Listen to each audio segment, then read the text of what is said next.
आचार्य गुरुवर श्री कुंज कुंज भगवान की, आचार्य गुरुवर श्री ज्ञान सागर मुनि महाराज की,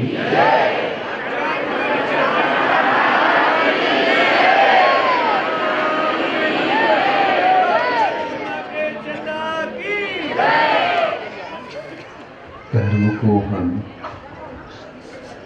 किसी आकार में, किसी विचार में नहीं देख करके उसके स्वरूप को जब हम समझते हैं तो क्या वह एक प्रकार से गुणों के ऊपर आधारित होता है। उसका कोई आकार नहीं, प्रकार नहीं, उसकी कोई पहचान नहीं। और ये है तो वह गुणों के ही बारे में हमेशा हमेशा कहता है। अपावन से पावन बनने का रास्ता जिससे प्रशस्त हो जाता है।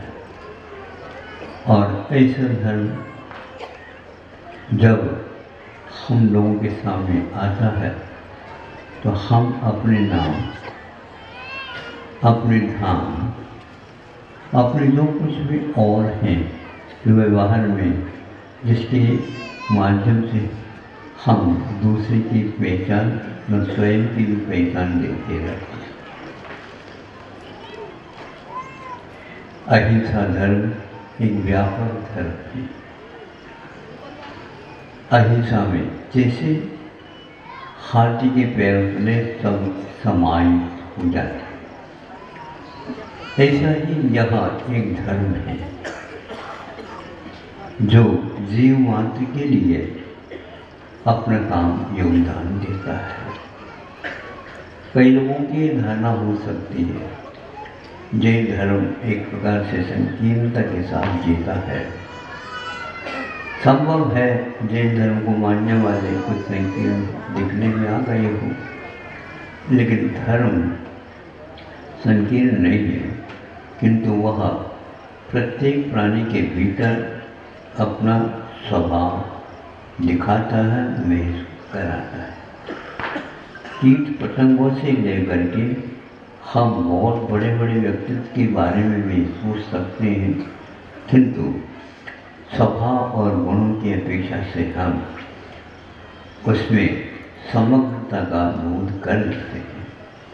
उसका समग्रता का विकास अपनी साधना और अपने आदर्श के ऊपर आधारित है।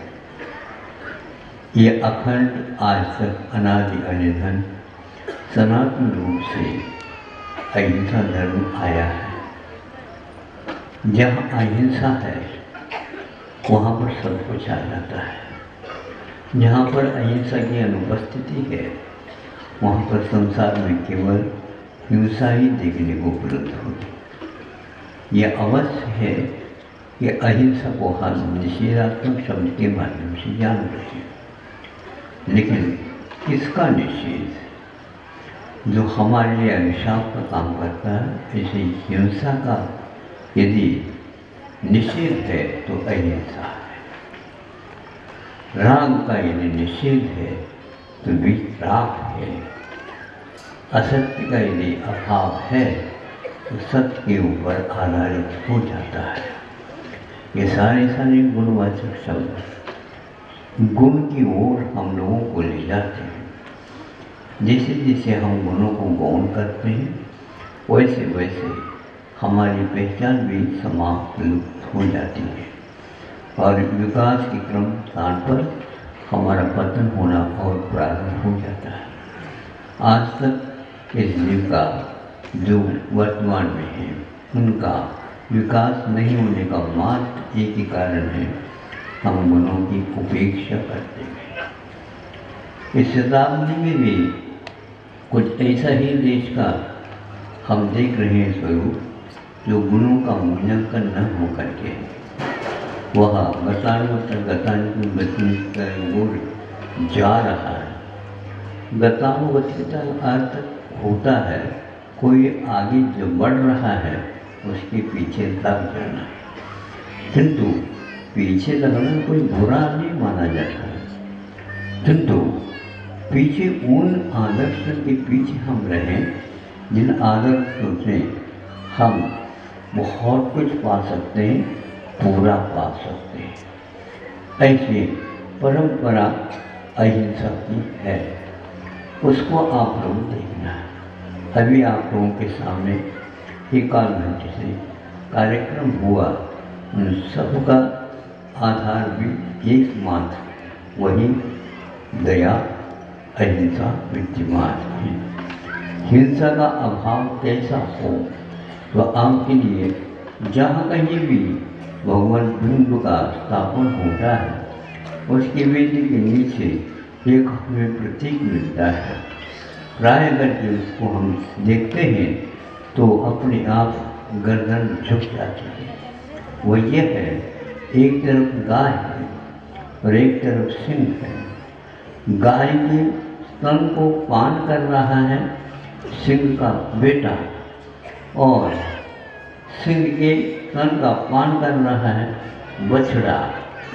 इन दोनों को देखने से, और सामने दोनों एक पात्र में, एक घट में पानी पी रहे हैं, बताने की कोई आवश्यकता नहीं। एक यदि हमला बोलता है तो एक दिन के लिए वह उसको भोजन बना सकता है, लेकिन हर जगह भोजन और भोक्ता की बात नहीं होती। भीतर हम जाते हैं, अवश्य ही वो आत्म तत्व हमें देखने को मिलता है, और हम उनकी आँखों में देखते हैं तो करुणा वात्सल्य हमें उपलब्ध होता है। उसको देखने से अपने आप की भूख शांत हो जाती है, अपने आप की वैर समाप्त हो जाती है। ये वैर हमेशा हमेशा हम लोगों को बहुत दूर खिसकाने वाला पदार्थ है, जिससे हमें बचना चाहिए। किंतु वह प्राणी वैर रखते तब तक जब तक कि स्वरूप को नहीं समझ पाते।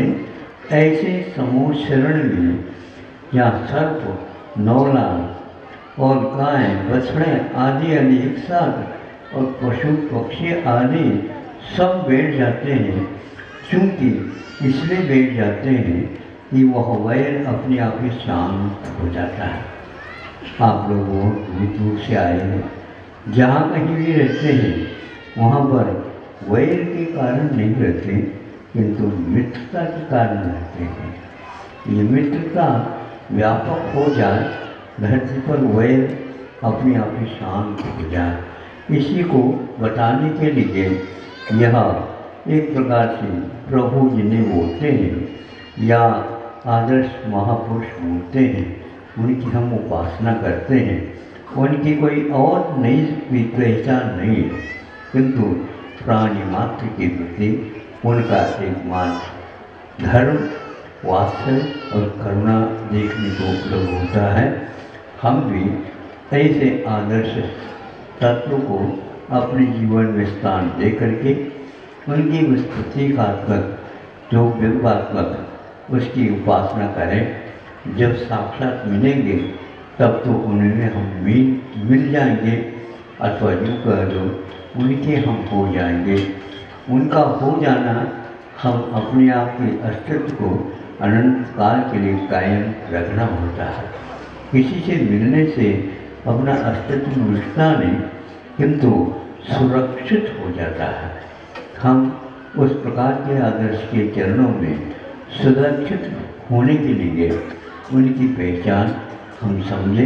यही एकमात्र संक्षेप से, क्योंकि यह कार्यक्रम था इसलिए आप आए हैं और सब कुछ देख लिया आपने, और जाने की तैयारी में भी है। दिवाली सामने है और आप व्यस्त होने जा रहे हैं और हम भी मुक्त होने जा रहे हैं।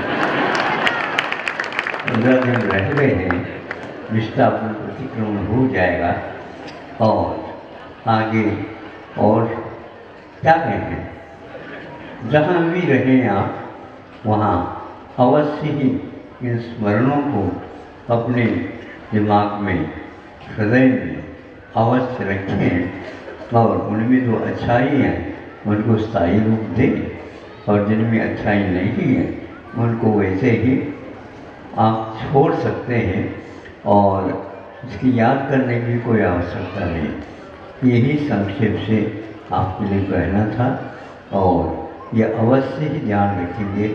9 लाख और सर्व भी एक स्थान पर बैठ सकते हैं कि जात वैर को भी हम भूल सकते हैं।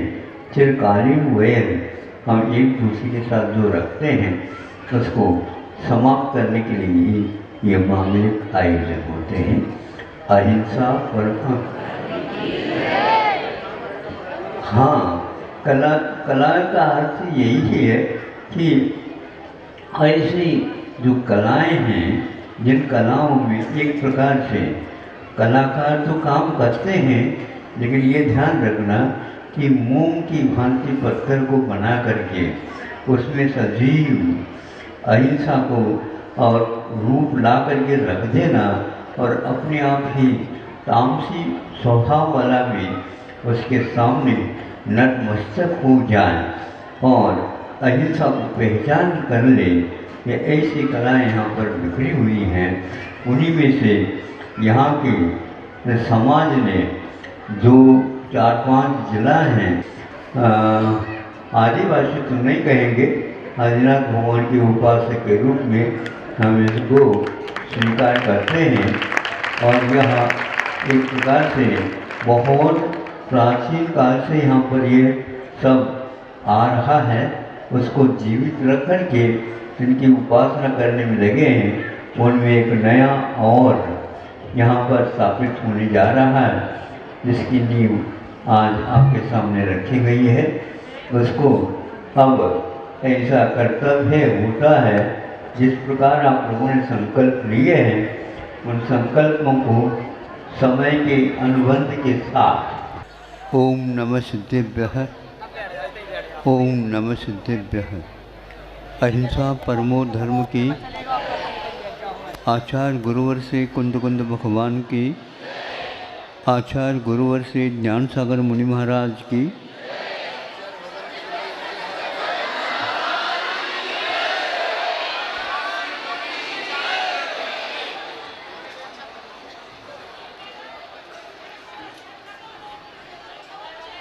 आज यह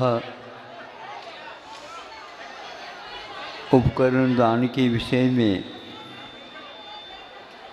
आप लोग आए हैं, वैसे रविवार के अपेक्षा से, और यहाँ पर नियोग या ऐसा योग ही है जो प्रातःकाल में आपको श्रमदान के विषय में सुनने को और देखने को मिला। फिर इसके उपरांत सामाई के उपरांत सहस्रकोट जिनालय के शिलान्यास संबंधी अवसर भी प्राप्त हो गया। फिर चूँकि रविवार के दिन प्रवचन होता है,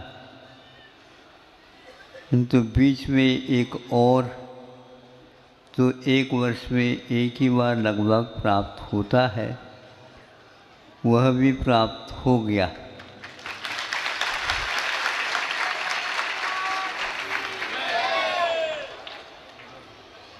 अब सुनने के लिए बैठे हैं आप। आज तो सुनने की अपेक्षा से देखने का ही एक आनंद अनुभव अलौकिक है।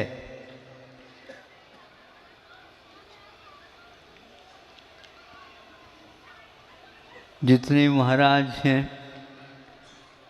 उतने ही पेचियों के देने वाले और लेने वाले आपके सामने आए। लेने वाले देने वालों की संख्या तो बहुत थी, लेकिन उसकी पूर्ति नहीं कर पाए।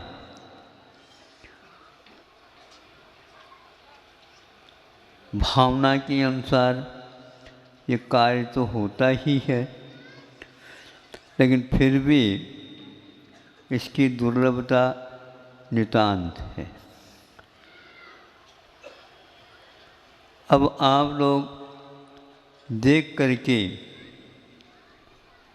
चले जाएंगे, जाना तो निश्चित है, किंतु यहाँ पर जो देखा वे क्षण भले ही निकल जाएंगे, किंतु आंखें बंद करते ही तत्क्षण यहाँ का दृश्य आपकी मानस पटल पर अवश्य आ जाएगा।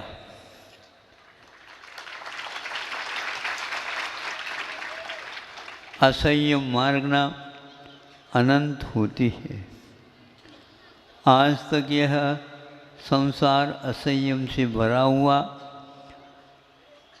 एक छोटा सा कोना भी खाली नहीं हो पाया, और अनंत जीव इसमें से निकल करके सिद्धत्व को प्राप्त कर चुके हैं। और जितने भी सिद्धत्व को प्राप्त कर चुके हैं उनके हाथ में प्रायः यह संयम का उपकरण अवश्य विदा। एक इसलिए कह रहा हूँ प्रायः, पीछे तो बाद में ली जाती है, पहले संकल्प लेकर के सामयिक में लीन हो जाते हैं। ऐसे भी भव्य आत्मा हुआ करती हैं जो बिना पीछे के भी, अब बिना आंखें खोले भी उसी सामयिक में लीन हो जाते हैं। दीक्षित होने के बाद सिद्धत्व को प्राप्त कर जाते। ऐसी साधना के समय पर जब वो अंतर्मुहूर्त तक टिक जाएंगे, और यदि मान लो मन उनका बाहर आ जाएगा, उस स्थान पे रह नहीं पाएगा, तो वह उसके लिए प्रवृत्ति हेतु ये उपकरण दिया जाता है। यह आपको ज्ञात है, अहिंसा का एक उपकरण संयम का उपकरण है।